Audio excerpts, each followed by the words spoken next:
keyakinan diri. Kehidupan adalah pertumbuhan bagi diri kita. Fase ini adalah hukum universal di mana semua ciptaannya mengalir untuk mengalami peningkatan kesadaran.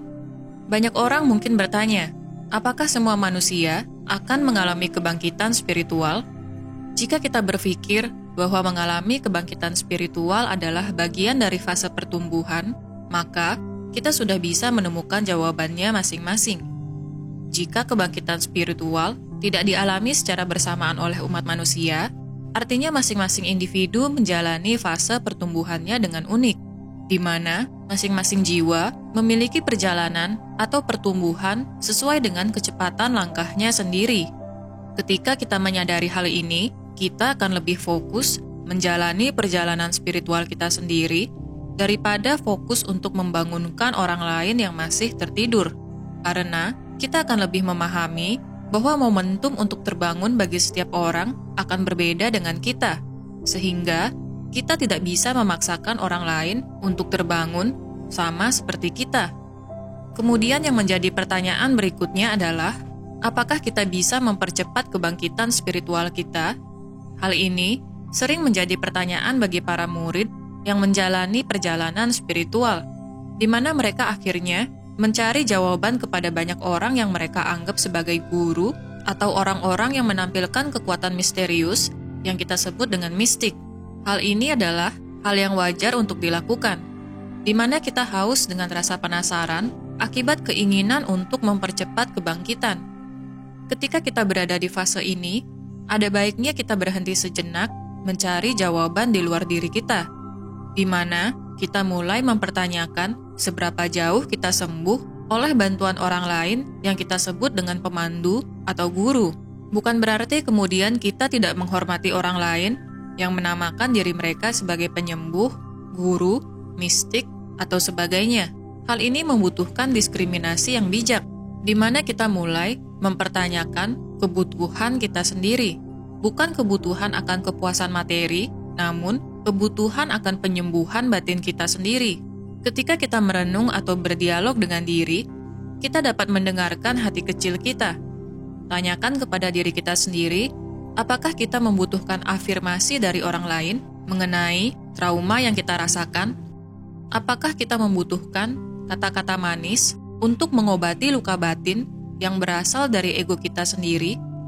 Ketika hal ini kita tanyakan, mungkin banyak dari kita akan merasakan penyesalan mendalam akibat segala perbuatan yang ternyata adalah akibat dari ego yang mendominasi diri kita. Ketika kita sudah menyadari hal ini, kita akan merasa jauh lebih baik, karena kita menyadari bahwa segala hal yang terjadi di hidup kita adalah akibat dari karma atau hukum universal sebab akibat, di mana setiap niatan, pikiran, ucapan, serta perilaku yang kita lakukan akan kembali kepada diri kita sendiri. Sebagai contoh, jika kita berpikir bahwa orang lain menyakiti diri kita akan terus bertemu dengan orang-orang yang menyakiti kita. Walaupun sebenarnya orang-orang tersebut tidak memiliki niatan yang demikian. Image atau citra akan orang lain terbentuk akibat asumsi kita sendiri.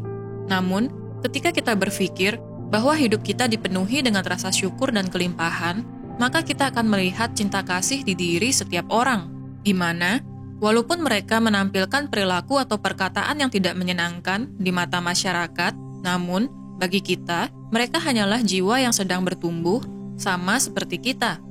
Sehingga kita dapat melihat orang lain dari sudut pandang yang netral tanpa perlu menghakimi mereka. Kita menyadari bahwa apa yang ditampilkan oleh orang lain adalah berasal dari alam batin mereka sendiri, di mana ketika mereka berkata kasar atau berperilaku kasar, sebenarnya mereka sedang terluka atau menyimpan amarah di dalam diri mereka. Orang-orang yang demikian membutuhkan cinta kasih agar mereka menyadari cinta kasih di dalam diri mereka sendiri. Maka, akan sangat bijak jika kita tidak menyudutkan, memarahi, apalagi membalas perilaku buruk seseorang dengan hal yang buruk pula. Lihatlah mereka sebagai bagian dari kita, di mana mereka adalah cerminan dari diri kita sendiri. Ketika kita sudah mampu mengamati dalam diam dengan netral, maka kita akan semakin yakin bahwa dunia yang kita tempati sebenarnya adalah refleksi dari dunia batin kita sendiri, di mana ketika dunia batin kita damai, maka realita yang kita lihat akan penuh dengan kedamaian, keyakinan akan kebaikan, keanggunan, kedamaian, serta cinta kasih Sang Pencipta dapat kita lihat di segala ciptaannya, baik itu pada tumbuhan, hewan, orang lain, serta diri kita sendiri. Keyakinan diri artinya kita memahami bahwa segala hal sudah bekerja dalam keteraturan sesuai dengan hukum universal. Yang perlu kita lakukan hanyalah menyadari serta memahami bagaimana hukum ini bekerja di hidup kita.